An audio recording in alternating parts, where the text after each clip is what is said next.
The bishops of Alberta established a task force comprised of priests and assisted by some medical officials to look at how we can play our part in this stage one by getting back to the public celebration of Mass in a way that still will do whatever we need to do to protect the safety and the health of our parishioners. So that was a few weeks in the making, the guidelines that we have come up with and that we're announcing today.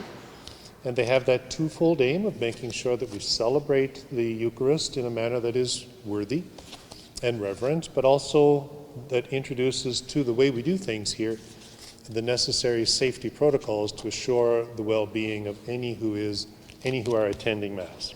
First, we will be limiting the number of participants at any Mass to 50, or perhaps even fewer if that's what the structure of the church requires in order to have the requisite physical distancing.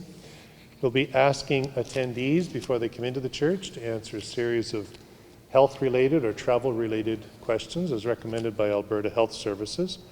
We'll be asking attendees to provide their name and their contact information for contact tracing purposes. Obviously, there's going to have to be proper hand sanitizing upon entry and upon exit. Proper physical distancing of 2 meters in every direction will be insisted upon. And pews and seating will be marked off to make sure that that happens. We'll be instituting extra cleaning, sanitizing measures between Masses. And for anyone who wishes to approach and receive Holy Communion, that person will have to be wearing a protective mask, as will the priest who will be distributing communion at that time. Just to conclude, let me emphasize that these are first steps, and in fact, we recognize that they are baby steps. Just as the province is having a phased or staged approach to its relaunch, we too, working always in alignment with the government, will need to have a staged re-entry and a resumption of the public celebration of Mass. I want very much to have this church full as it usually is, and I want very much to have the music loud and lifting the rafters as it usually does here.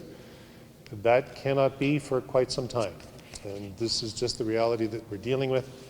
But I'm confident that the guidelines that the bishops have put together will assure not only the safety of parishioners, but also the reverent celebration of the Eucharist, which is so central to our Catholic way of life.